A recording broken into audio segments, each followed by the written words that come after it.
What's going on, guys? It's Greg here, aka NYPrepper. It is Tuesday, December 10th, 2024, and I have an emergency alert to share with you guys. Right now it is 12:40 Eastern Time here in the United States, and we have some major breaking news coming in from Asia and from here in the United States.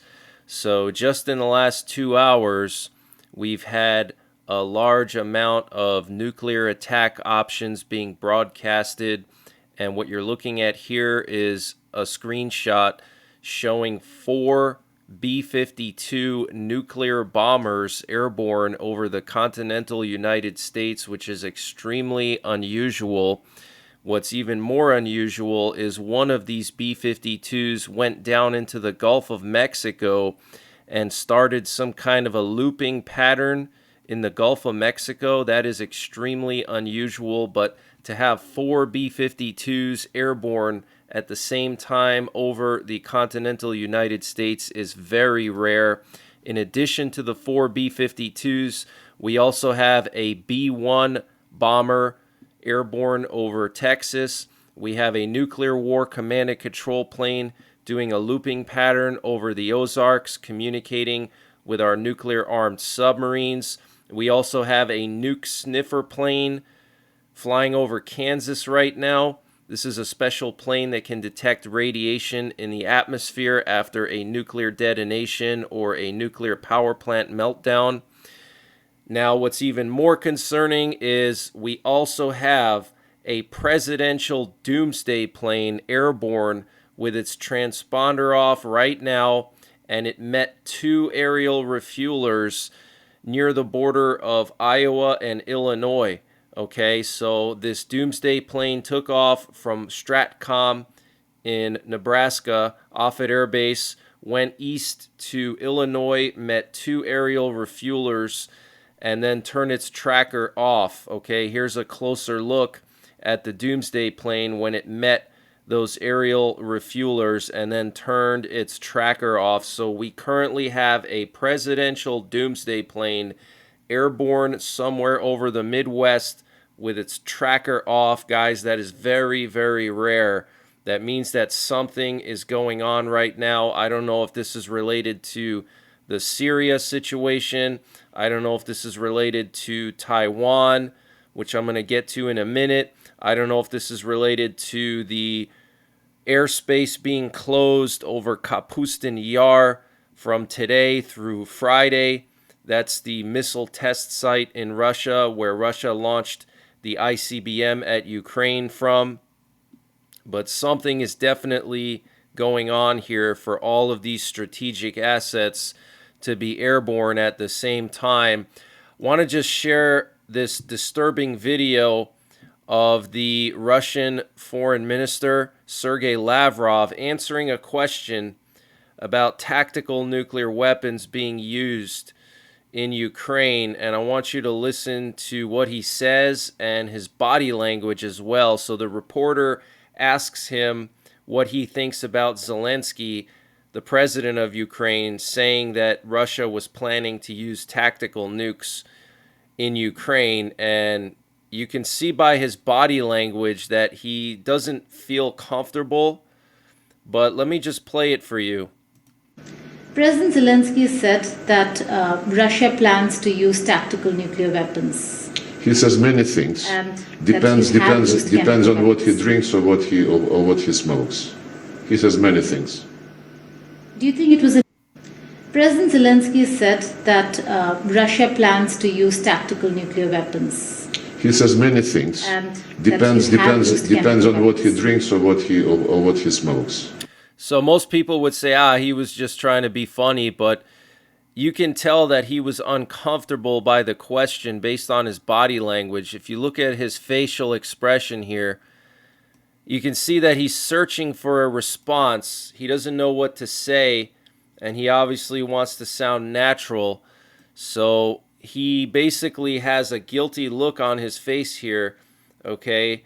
And he's trying to figure out some witty way to respond so it doesn't look like, he was caught with his hand in the cookie jar, okay? You can see his facial expression here And then he says that Zelensky drinks and smokes. Okay, but I want to remind you guys that this guy, Sergei Lavrov, said a similar thing when people were asking him why Russia had all this equipment piled up on the border of Ukraine almost 3 years ago. And he said that this was all just Western hysteria and that Russia has the right to move equipment around in its own territory, including right up to the border of Ukraine. And now he's saying, in response to tactical nukes being used on Ukraine, that this is all just Zelensky being a drunk and a drug addict. So, guys, get prepared. I do believe Russia is going to nuke Ukraine. When that's going to be, it's hard to say.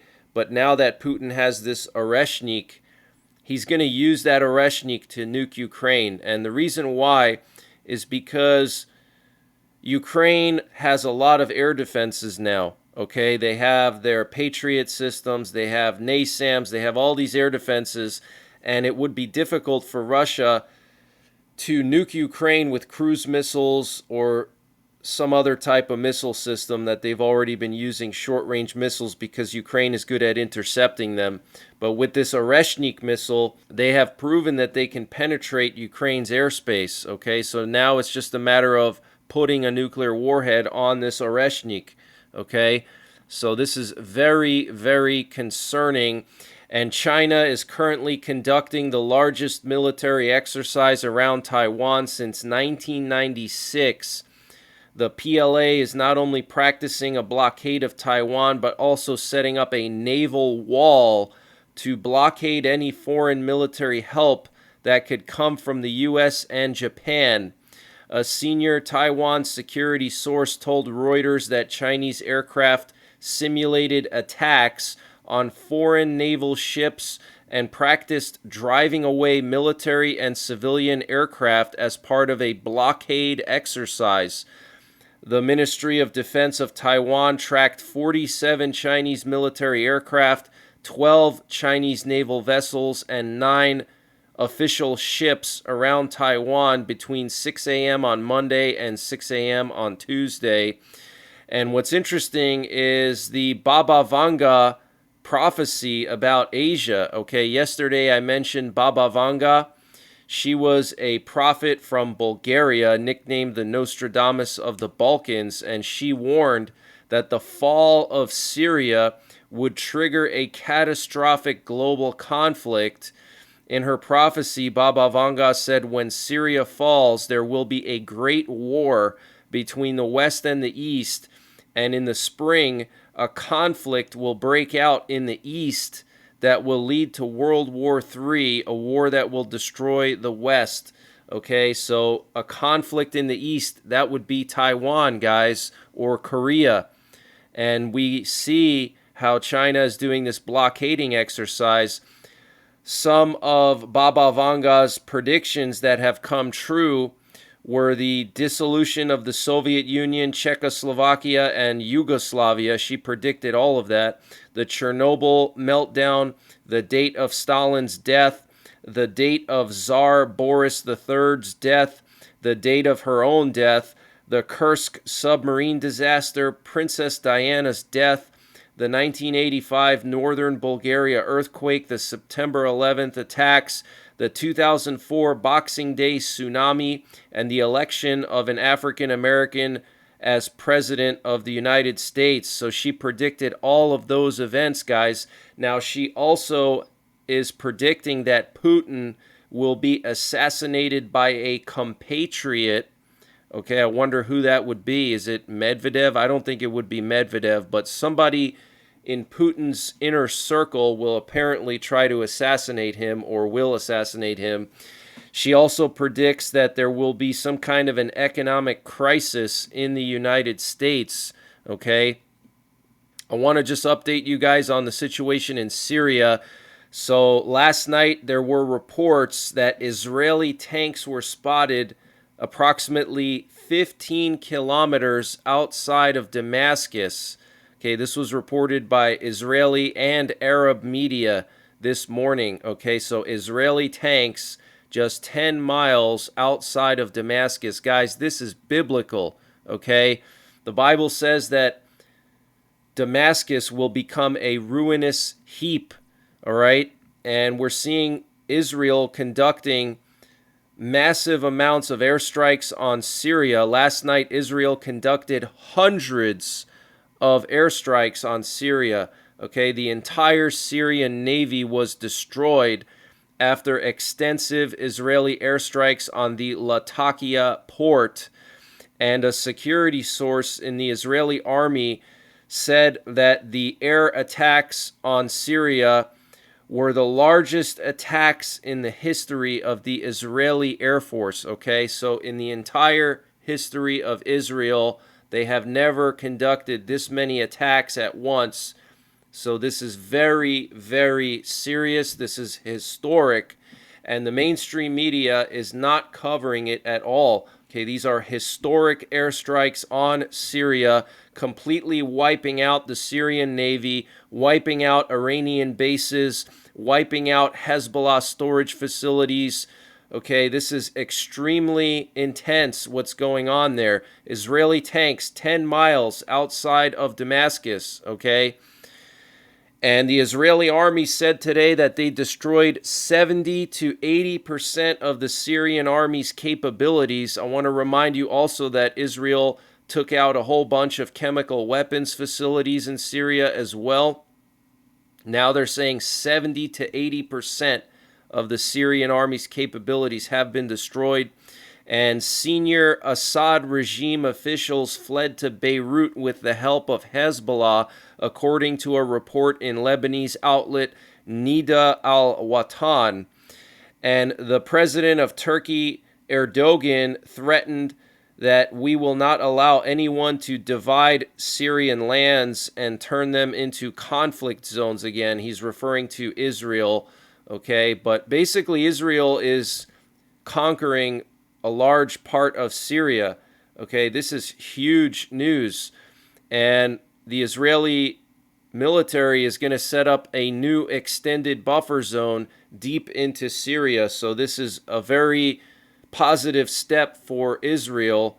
Okay, this whole situation is good for Israel's security because now they can go into Syria, do all the things that they've always wanted to do, but they couldn't because Syria was under Russia's umbrella, okay? Now they can take out all the Iranian proxy locations, all the Iranian weapons sites, the Hezbollah sites, the chemical weapons, the Syrian Navy. I mean, they're just going all out, okay? Yesterday, the Israeli Chief of Staff, Herzi Halevi, said that the number one priority now is Syria, not Lebanon, not Gaza, not even Iran. Okay, Syria is the number one priority for Israel at the moment. So this is very serious. And the U.S. conducted a first ever live ballistic missile intercept from Guam. This was reported by the U.S. Missile Defense Agency and the Department of Defense. They said that the Aegis system in Guam targeted and hit a medium-range ballistic missile off the coast of Andersen Air Force Base. Okay, so huge news. And pro-Russian hackers are suspected to be behind a cyber attack on the websites of several Danish municipalities on Monday, December the 9th. Several Danish municipalities have reported being targeted by distributed denial of service attacks. And Russia will provide North Korea with fighter jets in exchange for the thousands of troops North Korea has sent to support Moscow's war against Ukraine, the head of the U.S. Pacific Forces said. Admiral Samuel Paparo, commander of the Indo-Pacific Command, told reporters that Kim Jong-un's regime is set to receive MiG-29 and Sukhoi-27 aircraft. These are Soviet-era fighter jets. And also last night we had Putin's Doomsday plane go east towards the Urals along with a Russian Air Force Open Skies plane. Now these Open Skies planes were used years ago for the Open Skies Treaty, and basically these are reconnaissance planes used to fly over nuclear sites to check for compliance with treaties. Okay, so they would fly these planes over the U.S. and determine if we're cheating on any of our treaties. Okay, but now they just use them as reconnaissance planes because a lot of our treaties have been scrapped. Pretty much all of them have been scrapped. Okay, so we're basically back in the 1950s as far as treaties with Russia go. Okay, we're in the Wild West again, and it's going to be interesting to see what Trump does. I hope and pray that Trump rebuilds our nuclear arsenal, which was destroyed by Obama and Biden. Okay, Obama is the main reason why we have destroyed our nuclear triad. Okay, it was the START II treaty with Putin that Obama signed that caused us to remove 800 warheads from our Minuteman missiles, and also to remove 4 ICBMs from every one of our 14 Ohio-class subs, and each one of those ICBMs can carry up to 11 nuclear warheads. Okay, so hundreds removed from the subs and 800 removed from the Minutemans, and then also multiple bombers were also de-armed as well, or disarmed. So we're going to have to wait and see what happens, but I have a feeling we're going to be entering a new nuclear arms race and potentially a nuclear war very soon. If Putin uses a nuclear weapon in Ukraine, I believe that that is going to kick off a nuclear war. It may not happen initially, but it's going to be the introduction, okay? So get prepared. Make sure you have a fallout shelter. Check out my nuclear war survival videos. Know what to do if there is a nuclear exchange with Russia. Okay, know how to protect yourself from radiation. That is critical, guys. Okay, our government doesn't educate people anymore on how to survive radiation and nuclear attacks. But if you follow me, you know that I've been posting a lot of videos on that. I have several playlists dedicated to nuclear war survival, so check them out. And I will be back later on tonight with more breaking news, and I'll also be checking in and out of the 24/7 live stream, which is on right now, and you can listen to those nuclear attack options in the 24/7 stream. But until the next time, take care, God bless, and don't forget the 3 Ps: prepare, practice, and persevere.